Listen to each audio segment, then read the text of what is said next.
అయినా సరే చూడ్డానికి క్లాస్ గా ఉంటుంది. నియాన్ లైట్ల మెరుపులు డీజే మ్యూజిక్ తో అద్దరగొడతాయి. బట్ సేఫ్టీ మాత్రం ఉండదు. ఏ అగ్ని ప్రమాదమో జరిగితే ప్రాణాలు పబ్బులో కలిసినట్లే. హైదరాబాద్ లో ఎన్ని పబ్బులు రూల్స్ అండ్ రెగ్యులేషన్స్ పాటిస్తున్నాయి? అసలు పక్కాగా లైసెన్స్ ఉన్నవి ఎన్ని? వాటి వెనుక లాబింగ్ చేస్తున్నది ఎవరు?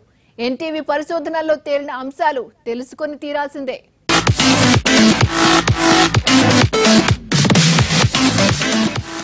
పై మెరుగులు చూసి లోపలికి వెళ్తే ఇక అంతే సంగతులు. పబ్బుల మేనేజ్మెంట్లకు డబ్బులపై ఉన్న శ్రద్ధ కస్టమర్ల రక్షణపై లేదు. గంటలు గడిచే కొద్దీ లిక్కర్ కిక్లో జనం యాక్టివ్ మూడ్లో ఉండరు. చాలా ప్రమాదాలు జరుగుతున్నది ఇలాగే. అసలు పబ్బులకు ఉన్న రూల్స్ ఏంటి? అవి ఎలా బ్రేక్ అవుతున్నాయి? Let's watch.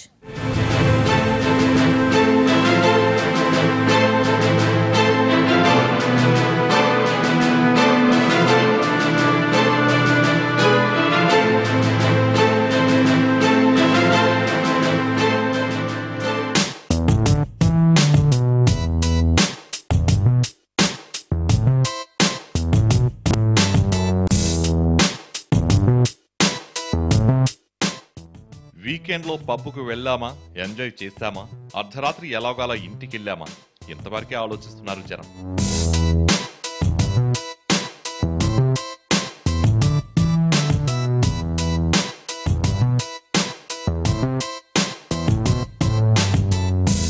తాము వెళ్తున్న పబ్బు నిజంగా లైసెన్స్డ్ పబ్బేనా?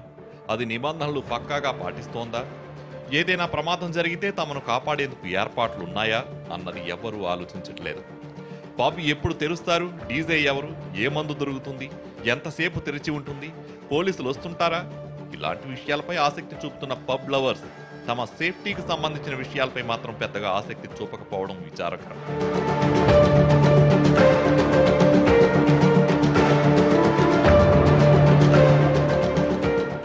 పబ్బులు ఏ రూల్స్ పాటించాలన్న దానిపై చాలా మంది పబ్బులకు వెళ్లే వాళ్లకు తెలియవు. అందువల్ల వాళ్ళు పెద్దగా శ్రద్ధ పెట్టరు. కానీ క్యాష్ చేసుకుంటున్న పబ్బుల యాజమాన్యాలు చెలరేగిపోతున్నాయి. రూల్స్ గీల్స్ జాంతానై లోపల అంతా మా రాజ్యం, మేం చెప్పిందే రూల్, చేసేదే రెగ్యులేషన్ అంటూ ఇష్టారాజ్యంగా ప్రవర్తిస్తున్నాయి. పొరపాటుని ఎవరైనా రూల్స్ గురించి ప్రశ్నిస్తే ఇక అయిపోయారు. బౌన్సర్లతో బాధేయిస్తూ దబాయించడం క్లబ్బులే కామన్ సీన్.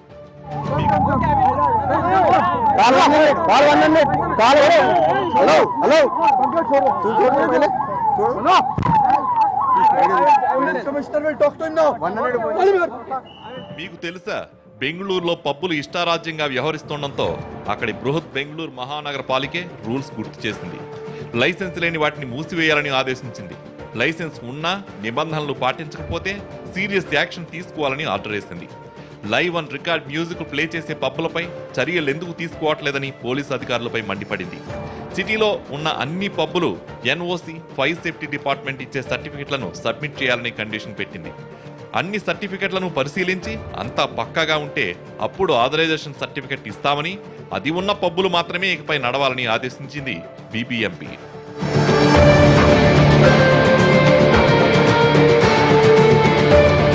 పబ్బులపై ఎప్పుడో 2005లోనే సుప్రీంకోర్టు స్పష్టమైన తీర్పు ఇచ్చింది. ఏ పబ్ అయినా సరే occupancy certificate, NOC, fire safety certificate submit చేస్తేనే దానికి లైసెన్స్ ఇవ్వాలని ఆ తీర్పు సారాంశం. పబ్బు ఏర్పాటు చేయాలంటే బహిరంగ ప్రదేశాల్లో లేదా వాణిజ్య ప్రాంతాల్లోనే ఏర్పాటు చేయాలి తప్ప 5 లేదా అంతకు మించి ఎక్కువ అపార్ట్మెంట్లు ఉన్న ఏరియాలో ఏర్పాటు చేయకూడదని సుప్రీంకోర్టు ఆదేశించింది.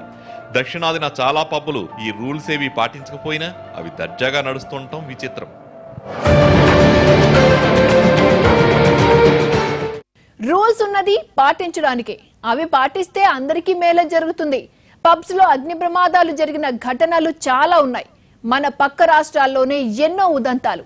కనీసం వాటిని చూసైనా మన సిటీలో పబ్బులు లెసన్స్ నేర్చుకోకపోవడం విచారకరం. లాస్ట్ 8 నెలల్లో జరిగిన 2 ఫైర్ యాక్సిడెంట్స్ లో 20 మంది ప్రాణాలు గాల్లో కలిసిపోయాయి అంటే మనల్ని పబ్బులు ఎంత ప్రమాదంలో ఉంచుతున్నాయో అర్థం చేసుకోవచ్చు.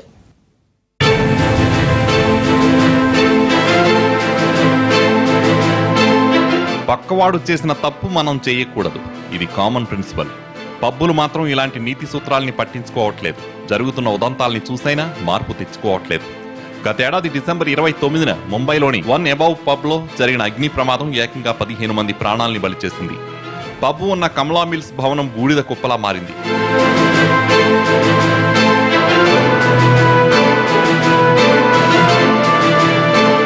డిసెంబర్ 29న వీకెండ్ జోష్కు తోడు న్యూ ఇయర్ వస్తుందనే సంతోషంలో పార్టీ చేసుకుంటున్నారు పబ్లో జనం.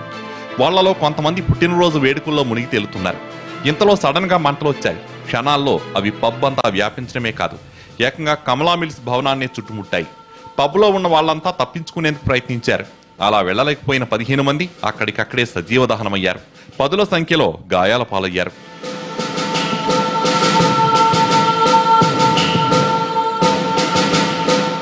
దర్యాప్తులో తేలిందేంటంటే 1 అబౌవ్ పబ్ పక్కనే ఉన్న మోజోస్ బిస్ట్రే పబ్ లో మంటలు మొదలయ్యాయి.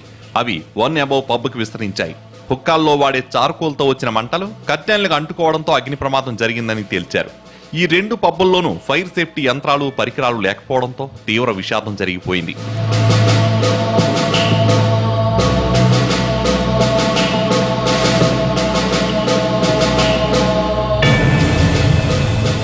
బెంగళూరులో మరో ఉదంతం. కైలాష్ బార్ అండ్ రెస్టారెంట్లో జరిగిన అగ్ని ప్రమాదం 5 కూలీలను పట్టుకుపోయింది. చనిపోయిన వాళ్లంతా కర్ణాటకలోని వివిధ ప్రాంతాల నుంచి బెంగళూరుకు వలస వచ్చిన వాళ్లే. తెల్లవారుజామున 2:30 టైంలో రెస్టారెంట్ కిచెన్లో మంటలు చెలరేగటం, వాటిని కంట్రోల్ చేసే పరికరాలు అందుబాటులో లేకపోవడం విషాదానికి దారితీసింది.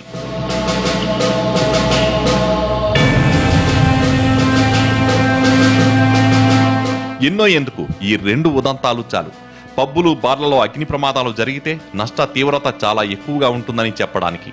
ఇవన్నీ తెలిసి కూడా చాలా పబ్బులు లెసన్ నేర్చుకోవట్లేదు. లిక్కర్ లవర్స్ సేఫ్టీని పట్టించుకోవట్లేదు. కలెక్షన్లపై చూపించే శ్రద్ధ కస్టమర్ల రక్షణపై చూపించట్లేదు.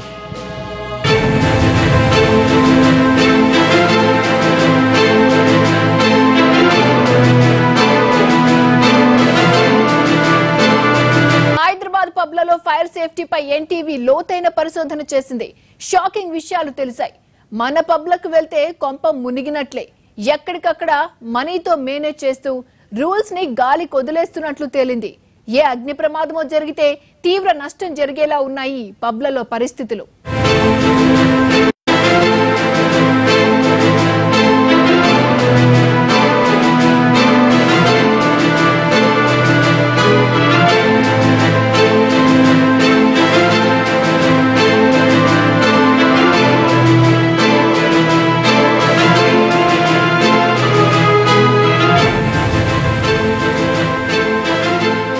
మనకు కొన్ని విషయాలు ఆశ్చర్యం కలిగిస్తాయి. కోట్లు పెట్టుబడి పెట్టే పబ్బులు రూల్స్ పాటించకుండానే చక్కగా నడుస్తుంటాయి. ఇదేలా సాధ్యం? రూల్స్ లేనప్పుడు మూతపడాలి కదా. కానీ హైదరాబాద్లో ఒక్క పబ్బు పైన యాక్షన్ లేదే. కారణం ఏంటా అని ఎన్టీవీ పరిశోధించగా నమ్మలేని నిజాలు తెలిసాయి. సిటీలోని చాలా పబ్బులు డబ్బులతో మేనేజ్ చేస్తున్నాయి. పోలీసులు, టాస్క్ ఫోర్స్, ఎక్సైజ్ అధికారులకు వాటాలిస్తూ పని కానిస్తున్నాయి. GHMC rules, NOC, fire safety వంటి సర్టిఫికెట్ల విషయంలోనూ ఇదే తంతు నడుస్తోంది.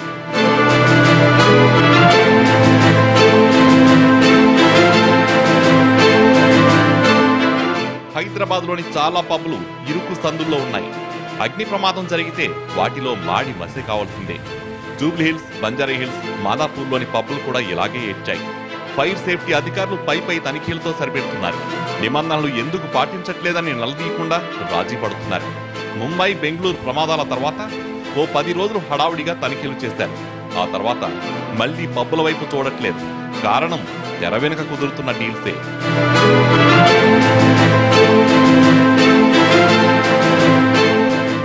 హైదరాబాద్లో చాలా పబ్లు ఇళ్ల మధ్య ఉన్నాయి. 5 స్టార్ హోటల్లో పబ్లను పక్కన పెడితే జూబ్లీ హిల్స్, బంజారా హిల్స్ లో ఉన్న పబ్బులు అపార్ట్మెంట్ల మధ్య వెలిశాయి. కొన్ని చోట్ల ఇళ్లనే పబ్బులుగా మార్చేశారు. పబ్లకు వచ్చేలా భవనాల నిర్మాణాల్లో మార్పులు చేశారు. మీరు ఏ పబ్బకైనా వెళ్ళండి, అది రోడ్డు పక్కనే ఉన్నా చీకటి గుహలోకి వెళ్తున్నట్లే ఉంటుంది. 2 మనుషులు ఎదురెదురుగా వచ్చేందుకు కూడా దారి ఉండదు. లోపల అచ్చంగా చీకటే. ఎక్కడ ఏం జరుగుతుందో తెలియదు.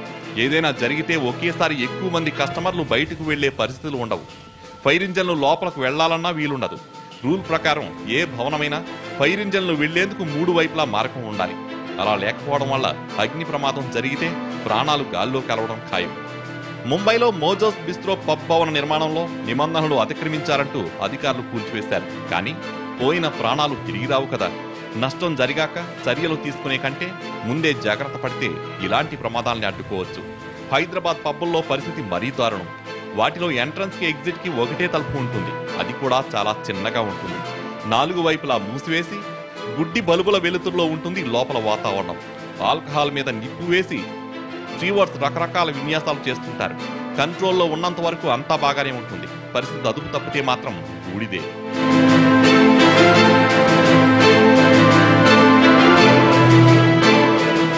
సిటీలోని 800 pub, 10 down street, bottles and chimneys, 040, Playboy, వేఫా వంటి పబ్బుల్లో సింగిల్ డోర్ కాన్సెప్ట్ ఉంది.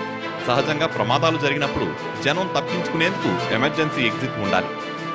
ఫైర్ ఎక్స్టింగ్విషర్స్, ఇసుక బకెట్లు వంటి మినిమం సేఫ్టీ పరికరాలు ఉండవు. కలర్ఫుల్ లైటింగ్, డీజే అరుపులే తప్ప ఇలాంటివి మాత్రం మన సిటీ పబ్బుల్లో కనిపించట్లేదు. అధికారులు, పోలీసుల నిర్లక్ష్యం సిటీ జనాల సెక్యూరిటీని దెబ్బతీస్తోంది. వాళ్ళ అవినీతి జనం ప్రాణాలతో చెలగాటమాడుతోంది. మిగతా ఎంటర్టైన్మెంట్లతో పోల్చితే పబ్బులు, బార్లలో కస్టమర్లు మత్తులో ఉంటారు. ఏదైనా ప్రమాదం జరిగితే అంత యాక్టివ్గా కదలలేరు. పైగా అక్కడ ఉండేదంతా ఆల్కహాల్ కంటెంట్ ఉన్న పానీయాలు. ఒక్కసారి నిప్పు రాజుకుంటే ప్రమాద తీవ్రత ఊహించడం కూడా కష్టం. కాల్చి పారేసే ఓ సిగరెట్ ముక్క చాలు పెను ప్రమాదం జరగడానికి. అధికారులు చూసి చూడనట్లు లైట్ తీసుకున్నంతకాలం ఇలాంటి అక్రమాలు కొనసాగేలా ఉన్నాయి.